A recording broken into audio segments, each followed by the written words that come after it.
ঔপন্যাসিক আসিফ নজরুল সেদিন আমার বাসায় এসেছে।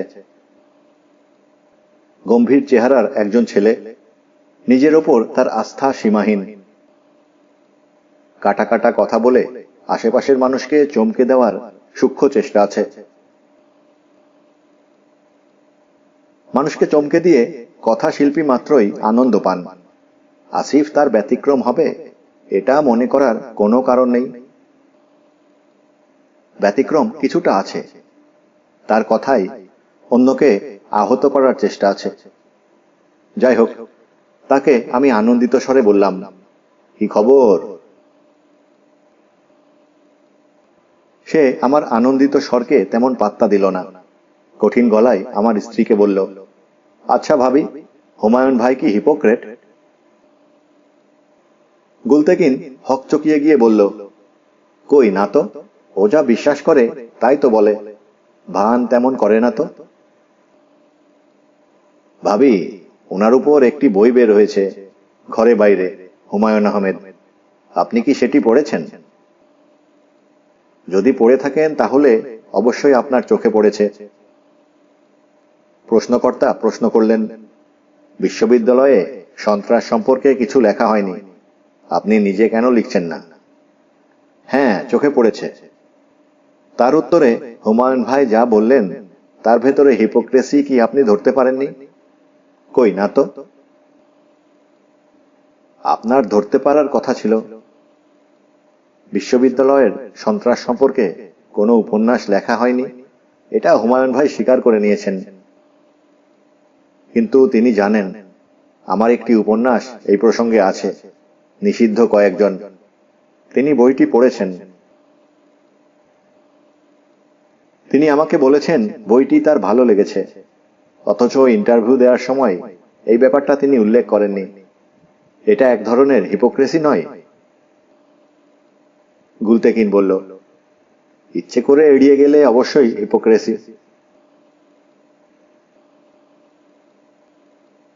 ব্যাপারটা যে হিপোক্রেসি নয় আমি তা বোঝানোর চেষ্টা করলাম। বললাম, প্রশ্নের উত্তর দেওয়ার সময় কখনো খুব ভেবেচিন্তে দেওয়া হয় না, যা মনে আসে তাই বলা হয়। নিজেকে ডিফেন্ড করার একটা চেষ্টা থাকে, অন্য কারোর কথা মনে থাকে না।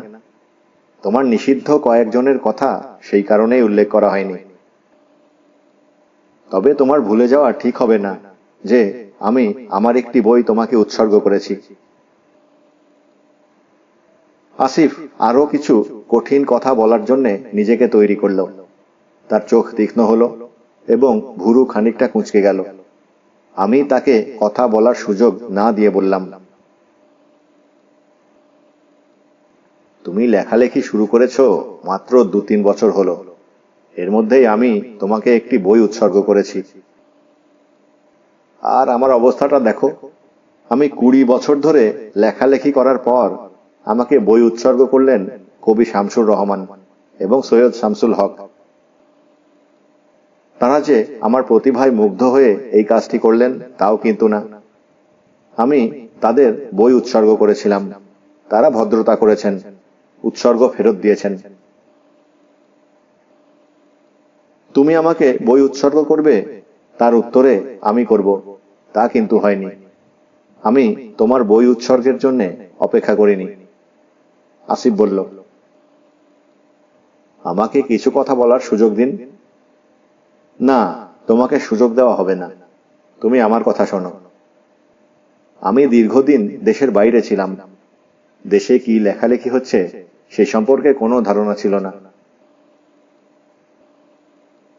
দেশে এসে শুনলাম ইমদাদুল হক মিলন নামে একজন খুব লেখালেখি করছেন। মেলাতে আমি তার বই কিনলাম।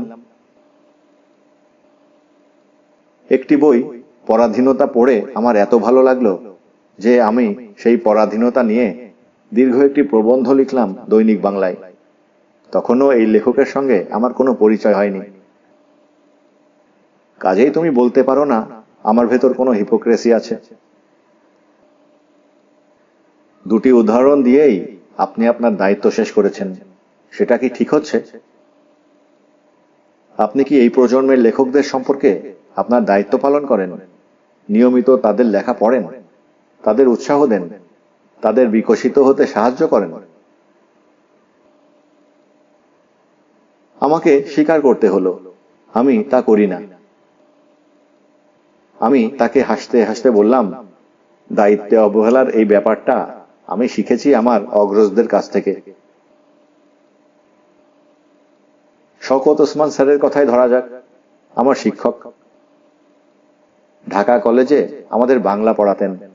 তার চোখের ওপর আমি লেখালেখি শুরু করেছি।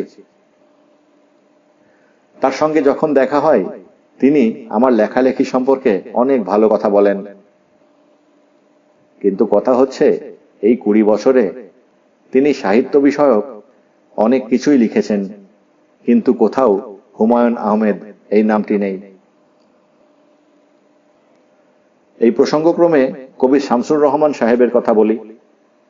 অধ্যাপক হুমায়ুন আজাদের বাড়িতে আমি, কবি শামসুর রহমান, দৈনিক বাংলার সালেহ চৌধুরী এবং হুমায়ুন আজাদ আড্ডা দিচ্ছি। আমি এক পর্যায়ে কবিকে বললাম, নির্মলেন্দু গুণকে কবি হিসেবে আপনার কোন স্তরের মনে হয়? কবি শামসুর রহমান আমার দিকে ঝুঁকে এসে বললেন, শুধু আপনাকেই বলছি, বাইরে কোট করবেন না। নির্মলেন্দু গুণকে আমার খুব বড় মাপের কবি বলে মনে হয়। আমি হতভম্ব হয়ে আমার দেশের প্রধান কবির মুখের দিকে তাকিয়ে রইলাম। তিনি যদি কাউকে বড় কবি মনে করেন তাহলে তা প্রকাশ করতে অসুবিধে কি? কেন এটা তাকে ফিসফিস করে বলতে হবে? তিনি হয়তো ভেবেছেন তার বক্তব্যে অন্য কবিরা তার উপর ক্ষেপে যাবেন। খুব ভুল কিছু ভাবেননি। চারিদিকের আবহাওয়া বিচার করে তার মতো কবি মত প্রকাশ করবেন। কবিরা দেশের আত্মা, তারপরেও এত দ্বিধা। কাকের মাংস কাক খায় না, লেখকের মাংস লেখক খায়, বেশ মজা করেই খায়। ঈর্ষা নামক ব্যাপারটা বোধহয় সৃষ্টিশীলতার সঙ্গে যুক্ত। এই ঈর্ষার জন্যই হয়তো আমরা একজন অন্যজনকে অস্বীকার করি।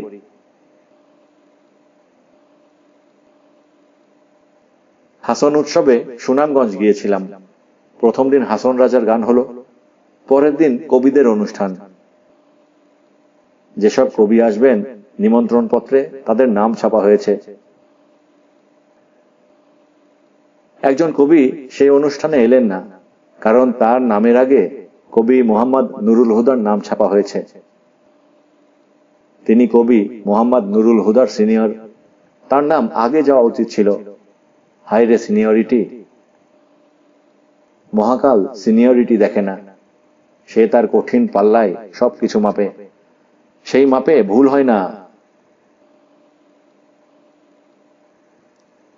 আমরা শুধু তুচ্ছ জিনিস নিয়ে মাতামাতি করি।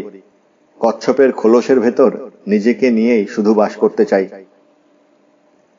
এই খোলস ছেড়ে আমাদের বেরুবার উপায় নেই, কারণ খোলসহীন কচ্ছপ পৃথিবীতে দেখা যায় না।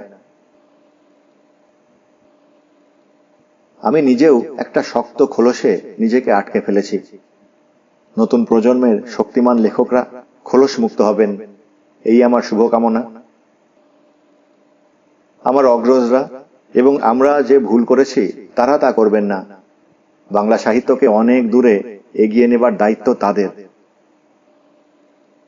যে মশাল আমরা তাদের হাতে তুলে দিতে পারিনি, সেই মশাল তারা আমাদের কাছ থেকে কেড়ে নিয়ে ছুটতে শুরু করবেন। শুধু মনে রাখবেন, তাদের কচ্ছপ হওয়া চলবে না। কচ্ছপরা ছুটতে পারে না।